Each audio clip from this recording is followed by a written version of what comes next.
Okay guys, so just a little bit of context for this war. If you don't know, in Masters there's there's some really big alliances, and two of the biggest being ASR and Kenobi. And in this previous off-season, they did a merger and formed Jedi Assassins, or JA.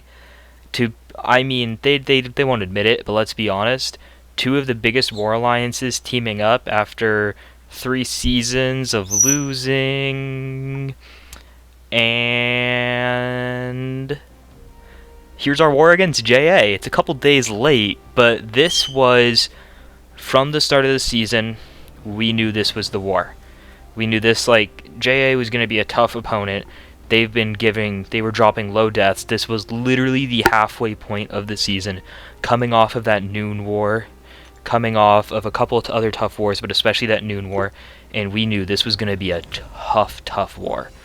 There's just no way around it. They have some very blubbery players they're gonna be boosting. They have some massive accounts. They have some very skilled players. And I wouldn't say we were nervous, but there was also a lot of nice words being exchanged back and forth in some chats because reasons. So this war starts, and it's going pretty well. Here, that was my team, right? Doom, Nimrod, and Torch. No Archangel this war, but I'm really comfortable still with all these champions. I've used them all plenty in war. And right here, it's Torch versus Mephisto. It's a very, not basic, but it's a classic type of matchup. Even if I'm not giving him I missed the dex there, just being silly. Stupid thing to miss. But I only have him for this fight. This is obviously a very classic matchup, even with the protection node, which is 60%. My Nova Flames are still doing about 500, let's say, on average, even with the 60% protection, so they should be doing over 1,000 each, right, because of the 40 smolders. Fight very quick, and again, that's something we knew we would have to do going into this, is have our fights actually be pretty quick, because this could be a very tight war. I'm trying to remember when it happened, but JA actually gave up a pretty early death, making it 1-0, and that was a big thing for us. We were up early on. And I think I remember hearing that some things. So this Jabari fight is a fight I've done a couple times now. Or actually no, just the one time. This is the second time. And I feel fairly confident taking her, so that's why I had on the Power Start 1, because I felt like the Power Start 1 would help me out in the end more. Right there, I was trying to play super passive to make her play passive, so I could parry and have my shock go up without getting shrugged off. So I was able to do that. I'm able to knock her down, which gets me the passive Fury. And so now I'm able to launch my SP3 with the passive Fury from the node, which removes the protection, gives me extra damage, and my own Fury, and it does 30,000 damage. Obviously I had some boosts, not the biggest boost you could get, so SP3 could do even more. And now I'm just going to throw the SP... Oh no, I don't just immediately throw it in again. Kind of like that other time, so the incinerates would stick, because even with the protection, they still did 15... Oh no, it removes the protection at the end there. So they were doing 1,500. So that's why I waited a little bit on that instead of just throwing it right away like you typically would with a champion like Doom. Here is the Footloose node. So I don't know if I've taken this in season, but in off-season one time, I took a domino here with Nimrod. And I look right here. I used a Power Start 1 for those 2 fights. I'm like, oh, 3 seconds? Yeah, that's enough time. Click out really fast, press to go, and I'm like, yeah, let's get that. Didn't have to reboost. Maybe I should have reboosted. And when I saw that, I'm sorry, Fernando. I'm sorry, Anonymous. I'm sorry, DNR. That was such a dumb thing to do. I should have just reboosted. It wouldn't have cost any extra time, no loyalty. They're in literal overflow for me. But I tried to be cheeky and save 1 boost, making it so my fight goes a little bit slower. Still only a 30-second fight though. So obvious, and honestly, because of the way Kitty Pride works, it might not have actually mattered that much, in the grand scheme of things. Right here, I had to wait, as you can see, until the final boss comes down, so that's part of why I put on those boosts. Part of it has to do with those were the biggest boosts that I had, and the other being I knew I was going to have to wait for the global to come down, but I had to take the Footloose Kitty to let my alliance mates into this part of the map. Yeah, we needed them out of there, I think. Not entirely sure. Actually, I guess not.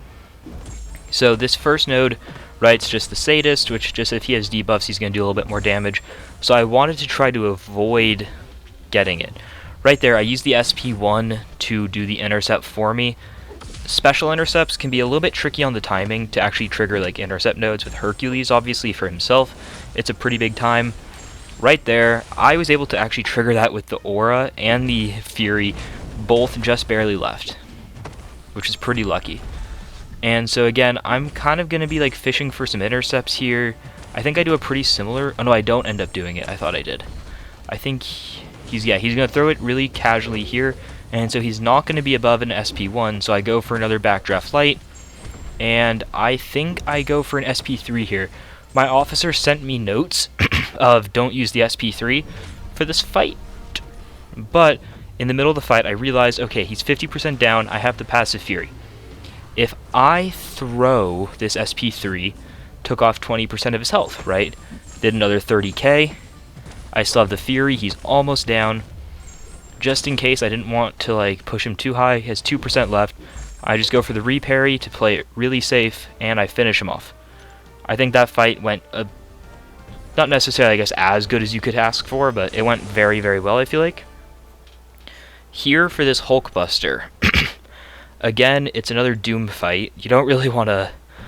Hulkbuster can be a bit of a pain because of like all the armor and all the health he has, and then the armors reduce your offensive ability accuracy, and then he can shock you, so you need a way to either remove the armors, deal with the shocks, or not be affected by ability accuracy. But Doom can kind of just do all of that, because the shocks can get removed. Like, you can have your shocks fail to apply, so you can fail some staggers.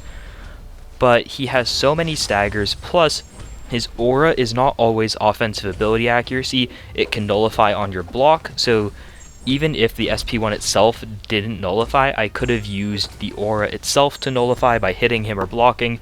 And now once I have 2 staggers on, the fight is right there. I tried to block and I just got clipped, or I went for the backdraft intercept, I think. That's actually what it was. It wasn't a clip. I went for the backdraft intercept. This SP3 is going to do very little damage. Hulkbuster has a ton of health and base armor, so it only did 10k. It's pretty small, plus the reduction. But right here is, I used the SP1, and the SP3 I could only use if he didn't have any armors, because if he has a single armor, as I said, he has ability accuracy reduction, so he could fail my passive stun, making it so then I get SP3'd, and that would hurt a lot. a lot. So I go back in with that SP3 there, and now I'm just in a Doom cycle with 2 Furies and War. Usually you don't get to quite do this, so right here the stagger works, and I tried to do another special intercept there, but I was a little bit too late, and then he shrugs off my incinerates because of Mighty Charge. But right there I'm able to get it off with 2 Furies, passive Fury, 16k crit, 27k crit on the first hit, and that locks down that Hulkbuster, and that finishes up my 5-fight war against JA. So as I said, they had died like early, and then they actually died again to our mini-boss and boss in one of the battle groups, and it was like 3-0, or it was 2-0 or 3-0. And someone in this one chat was just like, in JA, who's kind of, he's a funny guy, and he was just like, GG, it's over, you know, we're not gonna, you guys aren't gonna die more than 3 times.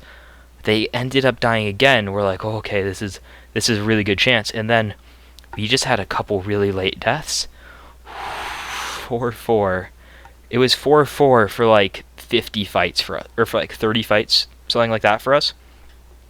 And we knew we had to then win on time. And as I said, we were told to, you know, boost as moderately to as big as we can to try to match them in speed.